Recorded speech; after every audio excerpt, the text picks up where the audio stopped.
(50대) 아들 하나 딸 하나 키우고 있는 아줌마입니다. 남편 없이 아이들 혼자 키운 지 10년이 다 되어갑니다. 남편은 애들 기억 속에서도 제 기억 속에서도 항상 참 좋은 사람이었죠. 가족 먹여 살린다며 밤낮으로 일도 열심히 다녔고 아들과 딸에게는 둘도 없는 다정한 아빠였어요. 자기보다 남을 먼저 위하는 남편의 성격 탓이었을까요? 남편은 병원에서 간경화 진단을 받게 되었습니다. 결혼 후 건강검진 결과 간이 좋지 않다는 소리를 듣긴 했지만 이렇게 빨리 진행됐을 줄은 전혀 몰랐죠. 그 소식에 저와 아이들은 눈물을 흘렸고 남편은 오히려 저희에게 미안하다고 했습니다. 이렇게 착한 사람을 빨리 데려가려 하다니 하늘도 참 무심하게 느껴지더군요. 꾸준히 병원에서 치료를 받으면 나아질 수 있으면 좋겠지만 저희 남편에게 남은 방법은 간 이식뿐이었습니다. 가족들 중에서도 간을 이식해줄 수 있는 사람이 없었고 기증자도 찾기 힘들었죠. 결국 저희는 남편의 죽음을 받아들일 수밖에 없었습니다. 40살이라는 젊은 나이에 남편은 결국 하늘로 갔죠. 당시 제 나이는 35살이었고 이제 막 초등학교에 들어간 아들과 유치원 다니는 딸아이를 혼자 키워야만 했습니다. 처음에는 모든 게 막막했지만 나 말고는 이 아이들을 책임져줄 사람이 아무도 없다는 생각에 저는 이를 꽉 깨물었죠. 일단 남편의 퇴직금 그리고 사망보험금을 받아 병원비를 정산하고 나니 남은 돈이 많지 않더라고요. 그래서 동생과 상의한 결과 동생네 동네로 이사를 해서 새 출발을 하기로 결정했습니다. 그리고 불행 중 다행인지 제 손맛이 남달라서 제가 만든 음식을 먹어본 사람들마다 장사해도 되겠다는 소리를 자주 들었거든요. 그래서 저는 고심 끝에 작은 가게를 얻어 떡볶이 집을 해보기로 했죠. 일단 살던 집을 정리하고 남은 돈과 보증금을 합쳐서 작은 가게를 구했습니다. 집을 따로 얻을 돈은 부족해서 가게에 딸려있는 작은 방에서 세 식구가 살아가야 했죠. 대강 필요한 짐을 제외하고 버릴 건 버리고 차마 버리지 못하는 남은 물건들은 동생 집에 당분간 보관해달라고 부탁했습니다. 가게 이름은 아들인 재훈이와 딸인 현민이의 이름을 따고 손님들에 대한 감사한 마음을 담아서 재민이네 감사 떡볶이라고 지었고요. 가게를 오픈하자 그래도 손님이 제법 오더라고요. 역시나 떡볶이는 대한민국 사람이라면 남녀노소 누구라도 좋아하니까요. 월세가 비싸고 사람들 유동 인구가 많은 중심 상가는 아니지만 삼거리 신호등 앞이다 보니 눈에 잘 띄었습니다. 가게를 보러 왔을 때는 유동 인구가 적었지만 이곳에 떡볶이 가게가 생겼다는 걸 알고는 사람들이 많이들 찾아주셨습니다. 그렇게 하루하루 장세가 잘 되면서 다행히 먹고 사는데 큰 지장이 없을 정도가 되었습니다. 서울 도심지는 세상이 빨리빨리 변하는 느낌인데 제가 이사 온 이곳은 상대적으로 빠르게 변하지는 않더라고요. 덕분에 한결같이 이곳에서 장사를 하며 아이들을 키울 수 있었습니다. 그리고 큰 회사 회계부서에서 일하는 제부 덕에 장사하면서 들어오고 나가는 돈을 정리해 차곡차곡 모을 수 있었어요. 많이 남는 달에는 500만 원씩 수익이 나기도 했죠. 제 생각보다 찾아주시는 분들이 많아서 떡볶이 가게와 살림집을 빠르게 분리할 수 있었어요. 손님들이 저희 가게 떡볶이를 찾는 건 당연히 맛이었겠지만 제 성실함이 빛을 발했다고 생각합니다. 가게가 좀 잘 된다고 해서 더 넓은 가게로 이사갈 생각하지도 않고 늘 여는 시간과 닫는 시간을 칼같이 지켰어요. 눈이 오나 비가 오나 연중 무휴로 떡볶이집을 영업했죠. 그 덕분에 손님들은 좋아했지만 저희 아이들은 많이 속상했을 거예요. 엄마 손잡고 어린이날이나 생일 때 소풍이나 놀이공원 그 흔한 외식도 제대로 못했으니까요. 제가 미안하다고 할 때면 투정도 부릴만 한데 일하는 엄마가 되려 힘들 거라며 고맙다고 힘내라고 응원해주는 아이들이었죠. 정말 큰 말썽 부리지 않고 사춘기도 남들에 비해 무난하게 지나간 애들이 얼마나 대견한 줄 몰라요. 그렇게 자식들의 열렬한 지지 덕분에 전 20년간 매일같이 이른 아침에 문을 열고 저녁 늦게 문을 닫을 수 있었어요. 집에 들어가서 제 생활을 가질 수 있었으면 좋겠지만 아무래도 혼자 일하다 보니 누워있는 시간도 아깝더라고요. 다음날 쓸 재료 손질해놓고 잠깐 눈 붙이는 시기였죠. 종종 바쁜 날에는 애들이 도와주거나 가까이 사는 동생이 나와서 도와준 덕분에 잘 버텨냈네요. 대부분 아침에 나와 준비하고 있으면 동생이 와서 자연스럽게 자기 할 일을 찾아서 해줘요. 떡을 잘라준다든지 쓰기 좋게 분배해 놓는다든지 하며 언니 힘들다고 밑작업을 도와주고 집에 갔다가 점심시간이 되면 점심 식사를 팔아야 하니 동생이 한 번 더 도와주러 옵니다. 혼자 하기 벅찰 거라면서요. 떡볶이 외에도 간단하게 음식류도 팔다 보니 혼자 음식하고 계산하고 하면 정말 정신이 없거든요.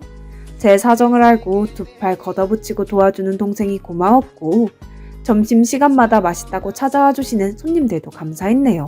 하루 종일 북적이는 저희 가게의 손님 유형은 보통 이랬습니다. 오전에는 아기 엄마들이 와서 간식 겸 떡볶이를 먹으며 수다를 떨고 점심시간에는 택시 운전 기사님들이 오셔서 점심 식사를 하시고 오후엔 학교를 마친 초중고 학생들이 와서 떡볶이를 먹고 마지막에 저녁에는 퇴근 후 들려주시는 직장인들까지 아침부터 저녁까지 손님이 가득가득합니다. 이렇게 떡볶이를 사랑해주는 동네 단골 손님들 덕분에 행복하게 살아올 수 있었습니다.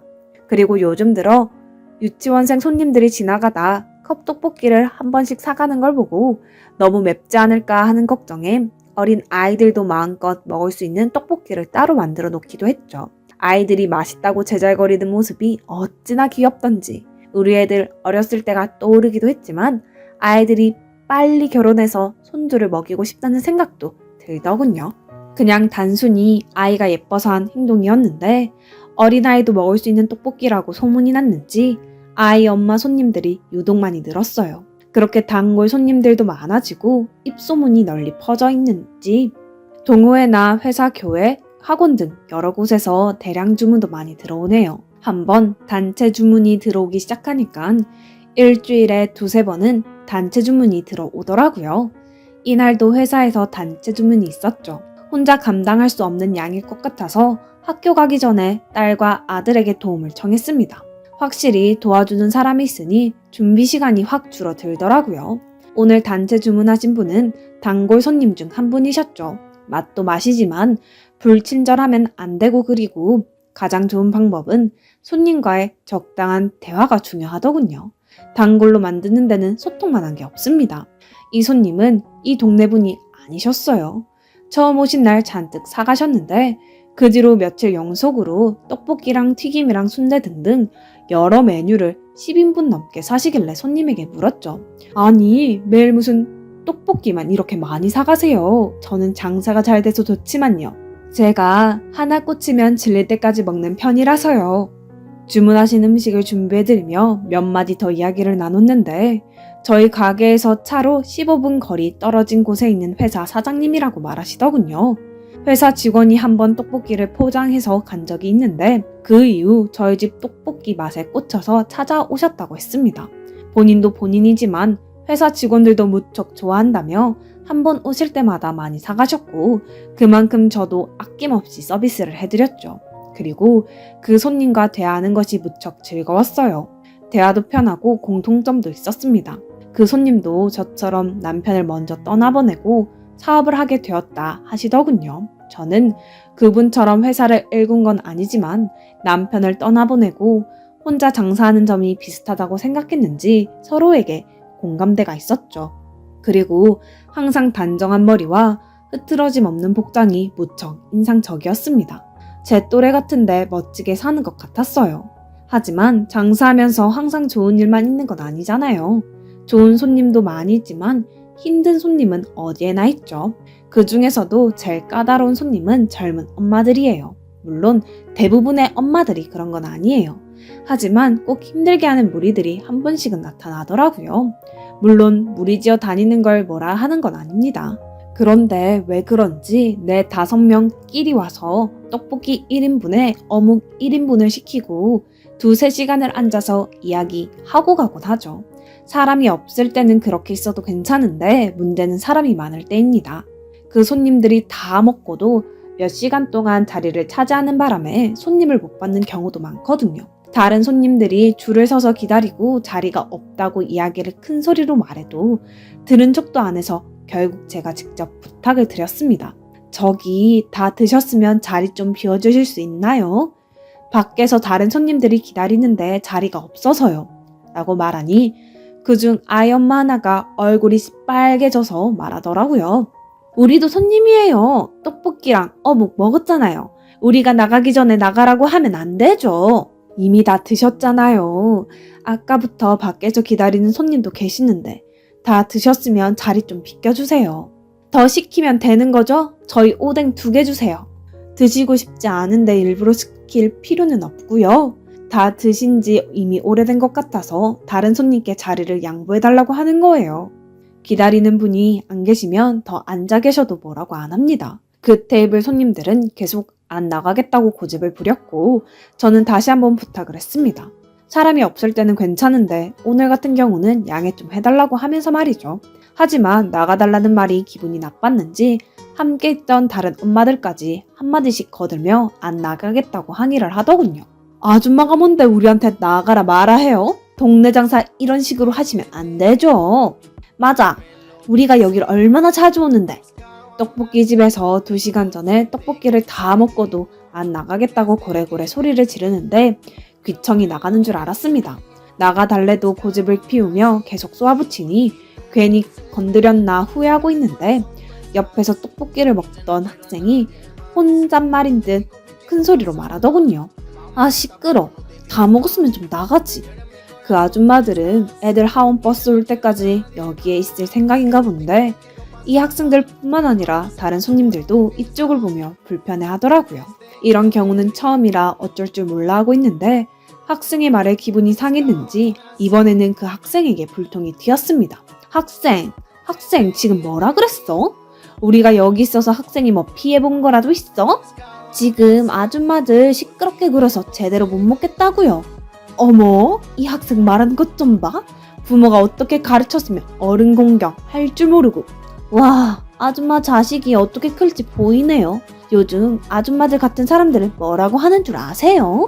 학생들이 지지 않고 대들며 한 말에 자극을 받았는지 애들 엄마들은 학생에게 삿대질까지 해가며 소리를 지르더군요.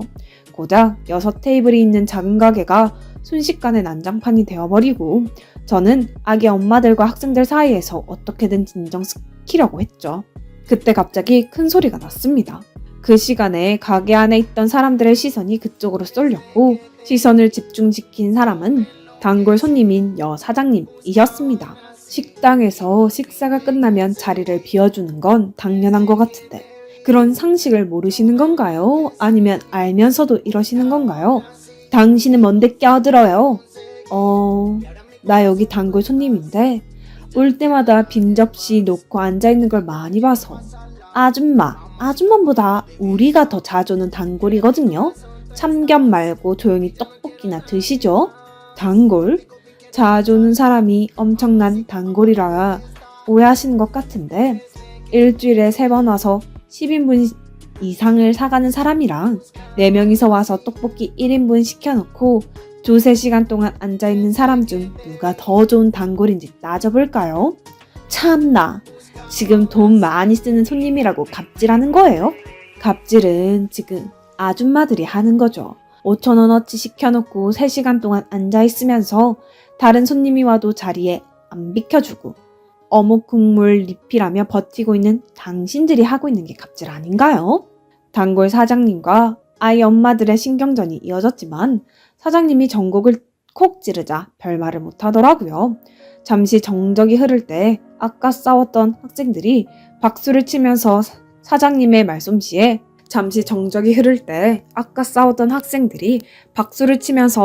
말솜씨에 감탄하면서 웃었어요.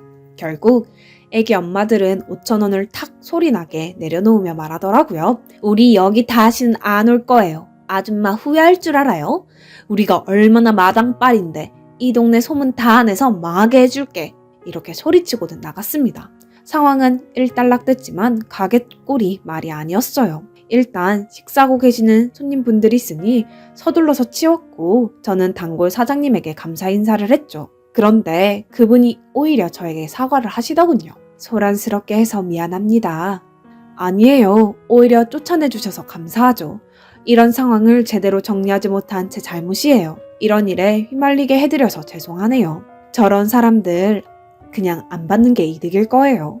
갑질하는 사람들은 손님으로 생각하지 마세요. 하며 오히려 절 위로해주기까지 했죠. 단골이었던 학생들도 그 사장님에게 말하더군요. 아줌마 진짜 멋있어. 그래, 아줌마 멋있었어. 라고 멋쩍게 웃어 보이더니 제가 수습해야 하는 일인데도 본인이 소란스럽게 해서 미안하다며 매장 안에 계신 손님들 음식값과 또 떡볶이와 이것저것 해서 15인분을 포장한 값을 지불하겠다고 하셨습니다. 아이고 사장님 이러지 마세요. 제가 들어야죠. 도와주셨는데. 아니에요. 소라는 제가 피웠는걸요. 이렇게 안 하면 죄송해서 못 잘 것 같아요. 하며 끝까지 10만 원을 내려놓고 도망치듯 나가시더군요. 그날 이후로 전 그 단골 사장님과 더 친해졌습니다.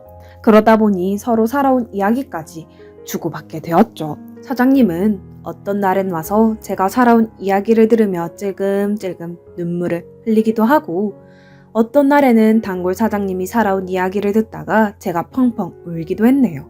과부 마음은 과부가 한다고 혼자 얼마나 힘들었을지 알기 때문에 더 가슴이 먹먹했습니다. 남편 죽고 일만 하다 보니까 친구도 하나 없어요. 갑질하는 직원들은 있지만 젊은 사람들이 나이 먹은 사람 살아온 이야기 듣는 것 좋아하나요? 내 딸도 내 마음을 모르는데 그래도 사장님 자식들은 엄마 마음을 많이 이해하는 것 같아요. 애들 정말 잘 키우신 분 같네요. 라며 엄마로서 최고의 칭찬을 해주더군요. 누군가 그동안 힘들었던 세월을 알아준다니 모두 보상받는 느낌이었죠. 말년에 좋은 친구도 생기고 저는 확실히 인복이 있는 사람인 것 같았어요. 그러니 이렇게 좋은 사람들이 찾아와 떡볶이로 아들, 딸 잘 키워서 모두 대학에 보낼 수 있었겠죠. 그리고 아들은 무사히 대학까지 졸업을 하고 제 작년에 좋은 회사에 취직을 했습니다. 물론 아이들은 사춘기 시절에는 친구들 앞에 엄마가 떡볶이를 파는 것을 부끄러워했던 시기도 있었지만 1, 2년간의 사춘기가 무사히 지나가고 난 뒤로는 주말이면 저희들이 번갈아가며 가게 나와서 엄마를 도와주던 착한 아이들이에요. 그런데 아들은 요즘 같은 회사에서 만난 아가씨와 연애 중이라 예전만큼 가게를 도와주지 못했죠. 아들이 가게를 도와주는 것보다 장가가는 것이 더 중요했던 저는 가게에 나오지 말고 데이트하러 나가라며 등을 떠밀기도 했네요. 그리고 아들이 연애한 지 1년 정도가 됐을 때 두 사람은 결혼하기로 했고 지난달에는 고운 며느리감을 데려와 저와 딸에게 인사를 하고 갔죠. 그러나 저는 며느리감이 인사를 다녀가고 난 뒤 마음 한켠이 무거워졌습니다. 오빠 데려간다는 사람이 다 나타나고 정말 착한 사람인가 봐. 엄마, 오빠는 빨리 장가 보내고 우리 둘이 살자. 어두운 제 표정을 본 딸은 혹시라도 며느리가 마음에 안 들어서 그러는 줄 아는지 그 아가씨 편을 열심히 들더군요. 하지만 제가 걱정하는 부분은 며느리 될 사람의 집안이 꽤 부잣집인 것 같다는 것이었습니다. 며느리가 살고 있다는 지역은 시세를 대충 들어보니 저희와 다르게 엄청 비싼 곳에서 살고 있었으니까요. 우리 집에 와보고 많이 실망했을 수도 있고 아빠 없이 자랐다고 무시당하는 거 아닐지 걱정이 됐습니다. 그리고 아들과 딸 시집장가 보낼 때를 대비해 통장에 꽤 많은 돈을 모아놨다고 생각했는데 저런 집안의 아가씨면 턱없이 부족하겠구나 싶어 한숨만 나오더군요. 그래서 동생에게 이 고민을 털어놓으니 동생은 절대 그런 일 없을 거라며 호언장담을 하더군요. 아이고 별 걱정을 다해. 재훈이가 그런 아가씨 데려왔으려고. 그리고 집안 차이 어쩌고 하면 내가 쫓아낼 테니깐 걱정하지 마. 그러고서 상견례 때 입을 옷은 있냐고 해서 딸에게 가게를 맡기고 오랜만에 백화점에서 옷 한 벌 사 입었습니다. 동생이 함께 가서 골라줬는데 무척 어색하더라고요. 동생은 새 옷 입고 어깨 펴고 당당하게 행동하라고 했지만 어쩐지 자꾸 주눅이 드는 것은 어쩔 수 없었습니다. 그렇게 걱정스러웠던 상견례 날짜가 잡혔고 예약한 식당도 고급스러운 한정식 집이라 전날에는 잠도 제대로 못 잔 것 같아요. 동생은 가게 걱정은 말고 잘 다녀라고 했습니다. 아들은 여자친구와 그곳으로 온다고 했고 저와 딸은 미용실에서 머리도 한 뒤 단정하게 차려입고서 예약된 식당으로 향했습니다. 이런 고급 식당은 처음이라 어쩔 줄 몰라서 있는데 딸이 평상시처럼 행동하라고 저를 잡아주더군요. 최대한 평정심을 찾아서 직원이 안내하는 방 앞에 섰죠. 그리고 미닫이 문이 열리자 안에 계신 사람들이 벌떡 일어나서 저를 맞이해 주시더군요. 저도 고개 숙여서 처음 뵙겠습니다 하고 인사를 했는데 고개를 드는 순간 벌어진 입을 다물 수가 없었습니다. 낯 익은 사람이 그곳에 서 있더군요. 바로 저랑 친구이자 단골인 여 사장님 말이죠. 사돈 어서 오세요 하며 밝게 웃으면서 저를 반겨주는 단골 사장님에게 간신히 말할 수 있었습니다. 아니 사장님이 여길 어떻게? 제가 미연이 엄마 되는 사람입니다. 저는 그 말에 어쩔 줄 몰라 허둥지둥했네요. 제가 부잣집 딸이라는 말에 기가 죽어서 며느리 될 사람의 얼굴을 제대로 보진 못했더라고요. 아들 여자친구의 얼굴에 단골 사장님의 얼굴이 많이 보였는데 말이죠. 제가 알아보지도 못하고 그동안 그 사장님에게 말한 내 과거 이야기들이 머릿속을 빠르게 지나가면서 민망하기도 하고 혹시 내 아들 흠잡힐 짓을 한 건 아닌가 하는 걱정이 되기도 했죠. 하지만 그런 생각에 빠져있는 저를 보고 사장님은 말씀하시더군요. 저희 미연이 마음에 드시면 결혼 진행시키시죠. 저는 재훈이가 제 사위가 되는 것도 사장님이 제 사돈이 되는 것도 대환영입니다. 사돈처럼 인정스럽고 복 많으신 분이 어디 있을까요? 제 딸 많이 부족합니다. 그런데 다른 건 몰라도 절 닮아서 사람 보는 눈은 아주 좋아요. 그러니까 재훈이를 바로 잡은 거죠. 하며 호탕하게 웃으시더군요. 이야기를 들어보니 처음에는 사장님도 몰랐다고 했습니다. 재훈이가 인사 왔을 때 집안 이야기를 하다가 자신이 자주 찾는 떡볶이집 아들이라는 것을 알게 되었다고 하더군요. 사돈은 저와 지난 과거 이야기를 나눈 것도 많고 시어머니 되는 사람이 나와 같은 사람이라면 안심할 수 있겠다 생각했다고 하네요. 어찌 보면 딸 시집 보내기 전 저와 비슷한 고민을 하신 거겠죠. 저는 사돈이 재훈이 어머니라는 걸 아는 순간 이 결혼 찬성이었습니다. 물론 저도 반대할 이유는 없었어요. 사돈의 인품은 지난 시간 동안 충분히 알 수 있었으니까요. 제 걱정과 달리 좋은 사돈을 만나 아들과 며느리는 바로 결혼을 했습니다. 아들이 결혼할 때 보태주려고 돈을 모아뒀지만 아이들은 자신들의 힘만으로 하겠다며 아무 도움도 받지 않는다고 단호하게 말해서 사돈과 저는 그냥 예의 차원에서 서로 비슷한 수준의 선물만 주고받았습니다. 그리고 결혼식은 주례없는 결혼식으로 했습니다. 요즘 그렇게 많이 한다고 하더군요. 둘 다 아버지가 없는 아이들이었기에 엄마들이 성혼 선언문과 축사를 읽어주기로 했는데 말 주변 없는 저는 성혼 선언문을 낭독했고 사돈이 축사를 읽었죠. 그리고 그 축사 중에 가장 인상 깊었던 부분이 있었습니다. 혼자 키운 딸 미연이가 이렇게 귀한 집안과 인연을 맺을 수 있게 되어 진심으로 영광입니다. 저 역시 사위 재훈이를 아들처럼 보듬어 주겠습니다. 그 말에 저는 눈물을 흘렸습니다. 저도 이렇게 좋은 인연을 맺을 수 있어서 영광스러웠어요. 사돈의 축사를 들으며 무척 행복했습니다. 그렇게 아들의 결혼식이 끝나고 저는 다시 일상으로 복귀했고 여전히 떡볶이집을 하고 있습니다. 여전히 일주일에 3번씩은 떡볶이를 사가고 있죠. 어떤 날은 그렇게 자주 먹으면 물리지 않느냐고 물었더니 사돈의 회사에는 총 8개의 부서가 있는데 번갈아 가며 부서별로 한 번씩 간식으로 떡볶이를 쏘는 거라고 말하더군요. 직원들 모두 사장님이 쏘는 떡볶이를 가장 좋아한다고 하네요. 그래서 내가 굳이 차 타고 15분 거리에 있는 사돈 댁까지 오가는 거잖아요. 참 고마웠습니다. 그래서 저도 보답하는 의미로 서비스를 팍팍 주었죠. 그리고 추가로 덧붙이자면 사돈이 물리쳐둔 그때 그 애기 엄마들은 지역 커뮤니티에 우리 가게에 대한 안 좋은 글을 써서 올리긴 했지만 그때 함께 있던 여학생들이 그날 소동을 카메라로 촬영했었고 제법 상세하게 반박글을 적어 올렸던 모양이더군요. 사람들은 저희 가게에 안 좋은 글을 올린 애기 엄마들을 질타했고 결국 본인들 손으로 그 글을 삭제했습니다. 그 여학생들에게 너무 고마워서 떡볶이랑 오뎅 등을 공짜로 먹을 수 있게 해줬고 저희 가게 올 때마다 서비스를 팍팍 줬습니다. 여러분들이 보시기에도 저는 정말 인복이 많은 사람인 것 같죠? 언제까지 떡볶이 집을 할 수 있을지 모르겠지만 할 수 있는 그날까지 저는 이 자리에서 감사하는 마음으로 떡볶이를 만들고 있을 겁니다. 제 글을 읽어주신 모든 분들께도 감사드립니다.